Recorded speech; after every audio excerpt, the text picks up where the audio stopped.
I'm so excited to have Junaid Ahmed here on the podcast this week. Junaid is the founder of Humble Zone and the creator of Home Studio Mastery, designed to teach you how to build your home studio. He has 2 decades of video production experience and designing websites and apps focused on a systematic process and seamless user experience. He provides podcasters, speakers, and content creators with a comprehensive plan for their studio equipment, lighting, and layout.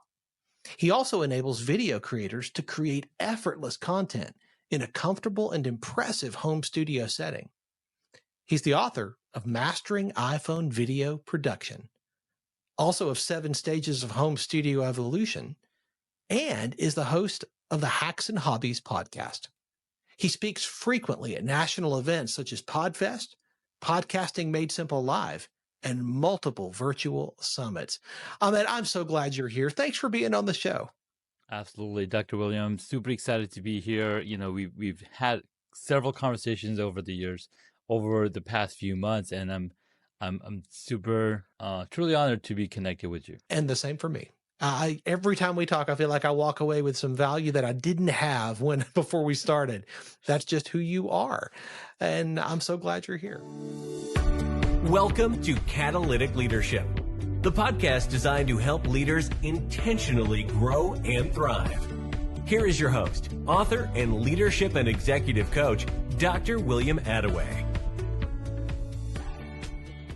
I want to start today really with your story. I'd love for you to share a little bit of your story, particularly around your journey and your development as a leader. You know, that's an excellent question. And growing up, I was around leaders like my parents, you know, my uncles, and they all led in one way or another. And that instilled a kind of an innate nature to, you know, you want to be as open and as clear as possible. And it only exponentially helped me as I also dived in and listened to folks like Tony Robbins, Jim Rohn, and, you know, their leadership journeys and the books like Seven Effective Habits of you know, Successful Leaders by I can't believe it, Stephen Covey, right? Stephen Covey. Yeah. So those books also instilled and continuing to learn from the people around me. It's what enables me to have the leadership mindset and always coming in from the perspective of, hey, how can I help those around me? You know, the problem with the society right now, and you probably agree this with me, and every television ad that you see, they're showing what all the cool things people have. And they want you to, you know, buy into that philosophy, which is fine, right? But then you also want to look at people who are less, you know, who don't have as much as we do. And if we were to look at the entire world population, well, we are at the cream of the crop of having accessibility to literally everything that we can imagine: fresh water, warm water, clean water, you know, food at our disposal. But 98 to 99% of the world population don't have access to these amenities at the flip of a button. So that, again, you know, helps me to realize, hey, how can I give back to the community? How can I give back to the people who are less fortunate? And that, again, is that mentality of being a leader. Hopefully that kind of give you a little perspective on how I think. But what also enabled me was my curiosity into, you know, going deeper into myself and going deeper into the mindset and learning from the people around me. And it's just served me really well to have that kind of mindset. And I think that's one that would resonate with the people who are listening to this show, because we talk about that frequently here, about being others focused. And I love that that's where you're coming from. I think this is going to be a very valuable conversation coming from that perspective. You and I have talked about the power of podcasting as a medium and the potential for growth in the days and years to come. You speak a lot about this. I would love to hear your thoughts around that, around why you think podcasting is so important, particularly for leaders. You know, back in the days when I was taking English composition in my community college, first of all, I never finished in English comp class because the teacher would ask me, "You got to journal every single day. You got to free write," and I sucked at writing, and I was like, ah. And then so even though I took the class 3 times over the course of 6 years in a community college, I never finished that class. But it reminds me of something that was very profound that makes sense to me now, is that Yeah. when you free write, you're basically emptying your cup, Mhm. all the thoughts in your brain. You're putting them all down in on paper so that your brain can function more Mm. efficiently. Mm. They were researching and they were looking through this storage, and they found Einstein's notebooks. This entire storage was full of notebooks. And he's like, he just Wow. puts everything down on paper so that he doesn't have to keep it in his mind and worry about it. So when you put these things down on paper, it's really, really important to get it out. Now, podcasting does the same thing. Once you've spoken it out, guess what? It's out in the world. It's recorded on the podcast. And not only that, you're enabling and you're opening up your mind for newer thoughts to arrive and newer Mm. ideas to come together. You know, when I was Mm. working at this company, they would tell me, "Hey, what's your new hobby this week?" And that's because I would constantly talk about these things and I would constantly share this information with them, the projects that I was backing on Kickstarter or the things that I got into. And then I finally got into beekeeping, and they're like, you should talk about queen bee on your podcast. Because I still hadn't started the podcast. I still hadn't, jumped in, even though I wanted to do the podcast. So that was the tipping point for when I started my podcast. And the first year of podcasting was just focused on documenting the journey of me becoming a beekeeper, documenting the different things that I started thinking. And I was like, wow, I do have a story to tell. I do have things to say that I've experienced over the past 40 plus years, right? So podcasting enables you to clear your mind, enables you to think of new ideas, enables you to, talk through, plus have a documentation of what you've already talked about. Mm. And on top of that, it's also a personal development tool because, as you've seen, you were a guest on my podcast. I've interviewed over 500 guests on the podcast, which enabled me Wow. to not only learn from their storytelling and their stories, but also, learn from them how I could be a better person. Now, Mm. we've all done dishes. We've all done dishes, and when the when the sink is full of dishes, I'm like, oh my god, I need some clean dishes. Well, what do you do to clean dishes? You don't just use dirty water. Instead, you use clean water, and you till that dish is clean. From putting in all that clean water, will this dish was usable? Well, our brains are the same way. The more good stuff you put in it, guess what's going to happen? All the bad stuff's going to come, eliminate, and then now only good stuff is going to come out of you as well. Kind of Mm. like garbage in, garbage out, right? So the more clean stuff Yep. you put in, the more clean stuff you're going to get out. So, that's what podcasting has enabled me to do, personal development. And I was telling this to on another podcast the other day, and he's like, I've never thought podcasting as a personal development platform. Hmm. I have to tell you, I haven't either. And I love the way you describe that. I think that's so useful. I had a guest on earlier this year, David Allen, who wrote the book Getting Things Done. Mm-hmm. And he talked about the idea that your brain is meant for having ideas, not for holding ideas. And so his system is built around getting things out of your brain, Mm-hmm. right? Which creates margin. And I believe creativity lives in margin. And if your brain's all cluttered, Yeah. you don't have as much margin for new and fresh ideas, for the creativity that is needed, especially in leadership, Yes. when you have to be creative in solving problems and making decisions. I love the idea of podcasting as a personal development tool. That's phenomenal.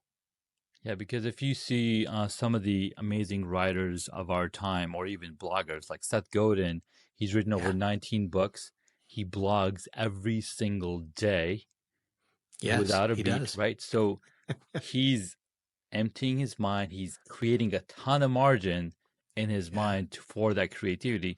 And I've started, with the podcasting and with the video creation and all the notes that I'm taking, I've also done the same thing. I've opened up more capacity in my brain to do creative things. For example, when I published my children's book, A to Zoo, which has Animal Alphabet Symphony, where animals of the same letter are playing a instrument of their name. For example, an elephant playing an electric guitar, or a, or a That's so panda awesome. playing a piano. So my new idea was like, hey, what if these were in flashcards? On one side, you have the animal. On the other side, you have the detail about the animals. And these could be these little flashcards for kids to learn new things about new animals and whatnot, or new instruments. So that's the new project that I'm working on, because why not? I love that. When it's ready, let me know. I'll get some. Absolutely. I think that's a great tool, man. That's fantastic. You talk and write a lot, not just about podcasting, but particularly around one of the elements that podcasting has yielded, which is video podcasting. Mm-hmm. And you talk about setting up a professional home studio, but on a budget. That's right. What are some components of that are just absolutely critical as people may be thinking about that? Because they may think, well, if you had, thousands and thousands of dollars, you could set up all these things. But what if you're on a budget? What does that look like? I love that question, because we all start at different stages, different points in our lives. When you start running, like, hey, I want to do a marathon. The first thing that you do is you go buy some shoes. Or if you already have shoes, you start running them, build a discipline, build a routine to get those muscles warmed up, get those muscles conditioned so that you can run that marathon. It doesn't cost a whole lot, but it takes a lot of your time. Well, the studio is the same way, right? We all carry $1,000 phone in our pocket, which has 4 cameras, has 3 cameras here, 1 camera here. Right. You have so many cameras already in your pocket. Take that out of your pocket, set it on a tripod, right? That's very essential, because the moment you separate yourself from the equipment that's going to capture you, you're giving yourself freedom to express yourself more freely, right? So get your phone, put on a tripod. Even if you can attach it on, put it on a windowsill, you're already getting nice light coming in from the window, and just start riffing, start talking. Because what are we doing here? We're building the reps, we're building the muscle, we're conditioning our speaking ability and getting comfortable in front of the camera. That's all you really need, right? But if you're ready to do some more investment, you want to go get a nice microphone that can capture your audio in the most authentic way possible. Not only a dedicated microphone is going to have a more dynamic range, but it'll also be more accurate and be able to, do other cool things on the other side. For example, if you're using any of the smart apps, I mean, literally every social media app now has a video editor built in. TikTok, Instagram, Facebook. So they'll be able to create accurate captions from that audio that you're recording.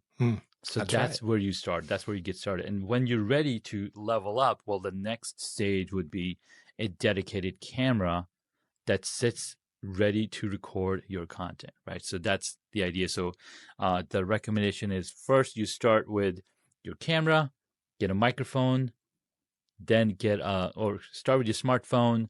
Then your first investment would be a microphone. Second investment would be getting a good camera. Now, during all of this, you also want to see, hey, where is the light coming in my room that I can utilize without spending additional money? Now, in my studio setup, I have multiple lights set up, which enables me to have the same look no matter what time of the day I'm using this. So again, those are the simplest, cheapest ways for you to get started, because the muscle that's going to be needing development more is you rather than the equipment and the gear. That's so good. It makes me think of my journey with this show. When I started, I didn't have a lot of equipment. I had a USB microphone, right? And the camera that was on the computer. And it slowly built, slowly over time, exactly like you're describing. And today it's better. But that came piece at a time. Yeah. You start where you are, not where you wish you were. 100%. Because if you want to get to the second floor in your home, well, you need to take this one step at a time. And sometimes you might count those steps. I do all the time, right? Oh, there's 16 steps I climbed, or 14 steps. So again, those are the different steps. Those are the tiny steps that we need to take to get to that first floor. And those tiny steps, what are those tiny steps? Well, I got to work on my scripting. I got to work on my delivery. I got to work on, a lot of it is internal, and a lot less is the external. Like 3 elements, you just need lighting, good microphone, and good camera. That's it, right? Everything else is inside of us already. We just need to help get it out by writing and talking and, having conversations like this. I think of the 3 that you described there, lighting has been a greater challenge for me. The others you just slowly work your way up into. Sure. Lighting is difficult. Maybe just for me, but I imagine for some of our listeners as well. Are there some recommendations you have as far as lighting or positioning or things like that? Absolutely. So I didn't used to wear glasses, and my lighting was a little different. And as soon as I put my glasses on, I could see that my frames were casting a shadow on my eye. And I was like, I need the lights. I need my eyes to be lit up, because that shows true reflection of when you see somebody, the eyes are reflective of the light around us. Right. So most of the times people would put the light sources right in front of you, because that makes sense when you don't have glasses. But when you do have glasses, and you'll see the reflection of the lights around you. So you want to position the lights in such a way that the reflection is not going into the camera, but instead going down. So having the lights much higher,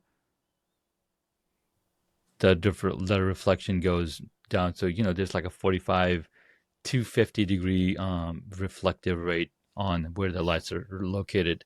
Number 2, you want to make sure that you're using light source that you have available already. For example, a large window, adding a bed sheet, adding some kind of diffuser element, or maybe even tinted windows. That's going to help reduce how much more light is coming in. Again, that's going to be more accurate than if you were to use indoor lights.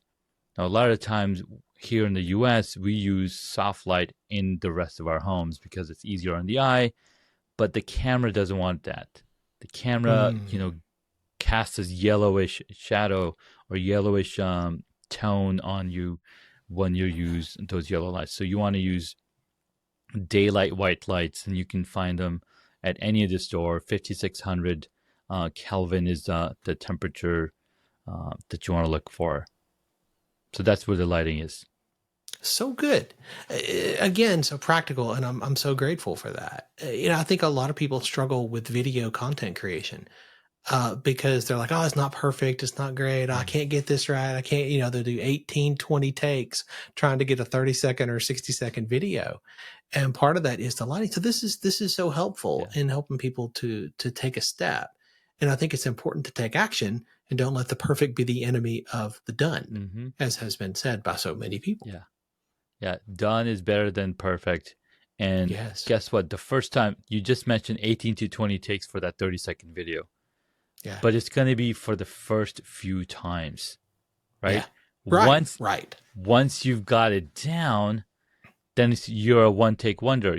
One take, you Yeah. got it down, but you've got to put in those extra reps in the beginning to like, hey, what's my voice? What am I even talking about? Have those clarity questions for yourself.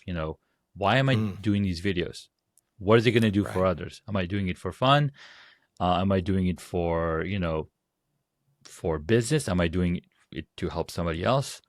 I was just watching an interview, my friend Kevin Colby on his channel, and he interviewed a 68-year-old gentleman who's called the Gig Master, and he goes finds gold and whatnot because he loves going around with these metal detectors, and he's posting a video almost daily on his YouTube channel, and he's 68 years old, and he was Wow. like, "How do I start a channel on YouTube?"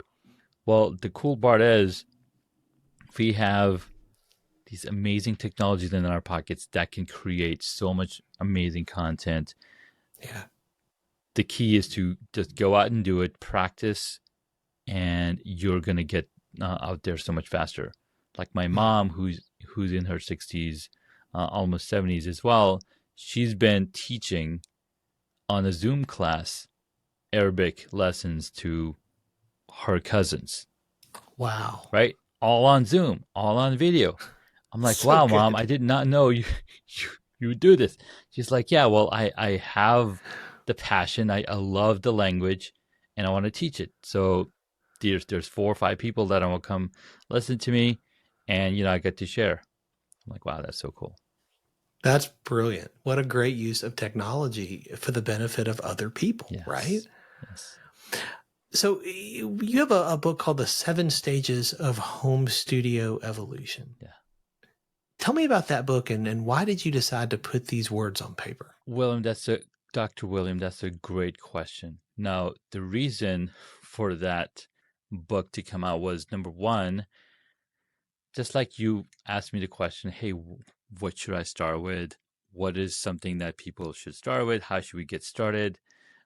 What's the first investment that I should be doing? So those questions keep coming to me for the past few years. And as I'm helping people set up the studios, the same answers kind of resonated. So I was like, hey, what if I put it down on paper and separate it based on the different stage that anybody might be? The novice stage is anybody who's just getting started and has the desire to create content. And guess what? Everybody has that $1,000 smartphone in their pocket that they can use and create content with. In fact, the latest iPhone 16 Pro that just dropped has 4 microphones, which can isolate your sound from the surrounding environment. Wow. So you can use and it's also Dolby Atmos certified. My goodness. Right? So it can create content that could be used at Netflix, that could be used on, TV production sets. In fact, Apple has been using their iPhone 15 Pro in all of their production that they shot in the past year. My goodness. Right? So that goes to show that it's not the equipment, it's your ability to go. So novice stage is the first one. Again, you're putting in the reps, and then when you're ready to upgrade, the first thing that I recommend is a microphone. Now, Shure just recently came out with a brand new microphone, the MV6, which has a USB-C cable for both sides, which means you can use that microphone with your iPhone and capture really crisp audio. Wow. So that always blows my mind. So those are the things I'm talking about. You're at the novice stage. Now you're the hobbyist stage. You've bought a microphone. Now you're at the enthusiast stage when you added in a DSLR or a mirrorless camera. And then you go to semi-pro, then you go to pro, the expert, and then broadcast. So again, different stages have different equipment, different things that you're doing in your studio. So I was like, if I were to put this down on paper, it's much easier for people to access it and learn from it. So no matter what stage they're in, they're like, oh my God, I can utilize this and I can start no matter where I am. And if they need more help, I also have resources guides that they can download from the website. And if they need even more help, then I have the 5-day home studio rehab challenge. And I also offer, one-on-one services as well. So again, I just wanted to make sure that people have access to the information that's going to help them get to that next stage on their journey to creating video content, or just showing up on video. I love your generosity and the stages that you have. No matter where people are in their journey, there's a next step, right? There's something that they can take and they can apply based on what you've learned so far in your journey. I think that generosity is so fantastic. Thanks so much. Let me ask you this. You need to lead your business in a different way today than you did 2 or 3 years ago. Mm-hmm. You need to lead at a higher level. And 2, 3, 4, 5 years from now, you're going to need to lead at an even higher level. How do you stay on top of your game, Junaid? How do you level up with the new leadership skills that you are going to need to have 2, 3, 4, 5 years from now? The first thing that you want to do, and this, we're as leaders of what we continue to do, is look at the number of books you have behind you, right? Yeah. We're constantly reading, we're constantly learning. And as a leader, you want to continue to do that. Yeah. I think there's a research done that most leaders read anywhere from 50 to 100 books a year, because you want to keep that engine sharp, the brain sharp. And the only way to do that is to, number one, have conversations like this. Number two, have listen to podcast episodes that are talking about conversations like this, or listen to books that are also giving you tips that you might have forgotten.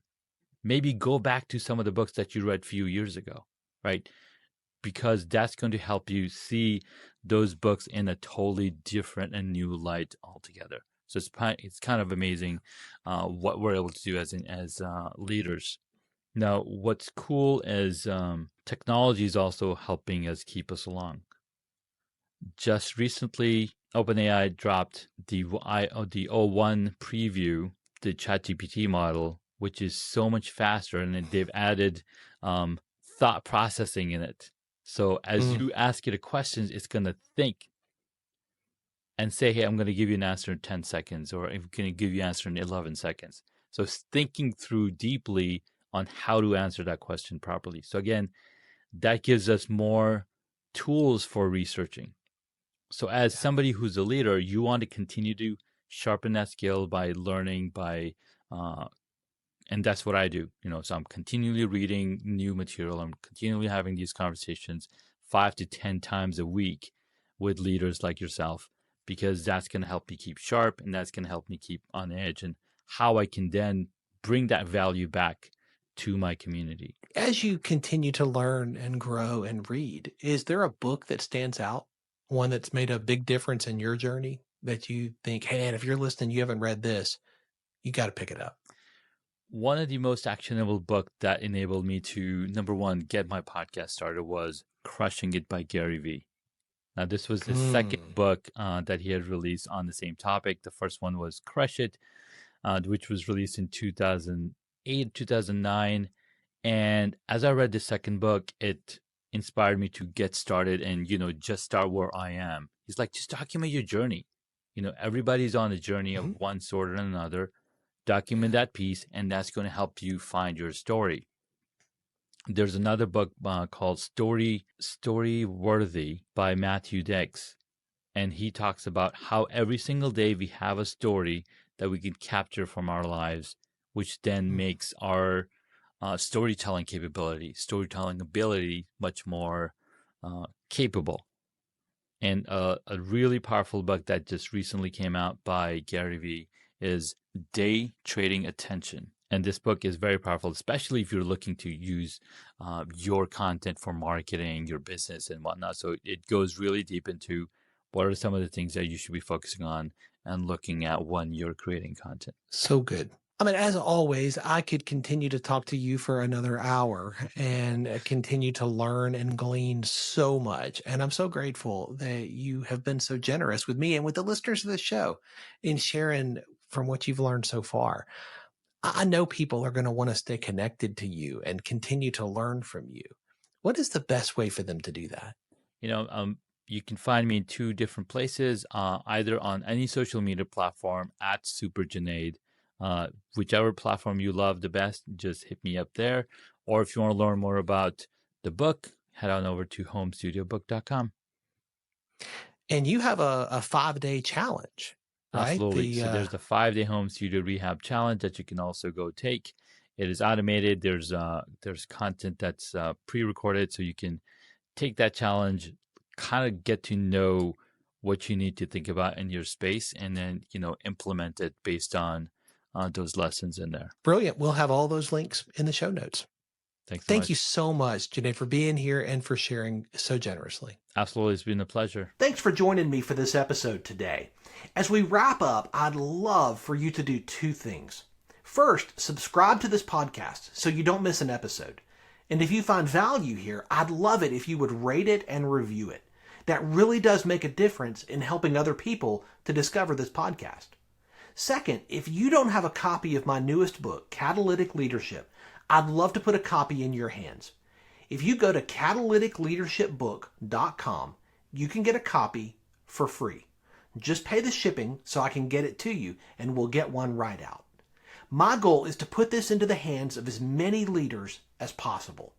This book captures principles that I've learned in 20 plus years of coaching leaders in the entrepreneurial space, in business, government, nonprofits, education, and the local church. You can also connect with me on LinkedIn to keep up with what I'm currently learning and thinking about.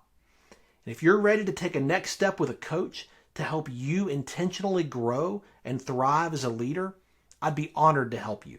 Just go to catalyticleadership.net to book a call with me. Stay tuned for our next episode next week. Until then, as always, leaders, choose to be catalytic. Thanks for listening to Catalytic Leadership with Dr. William Attaway. Be sure to subscribe wherever you listen to podcasts so you don't miss the next episode. Want more? Go to catalyticleadership.net.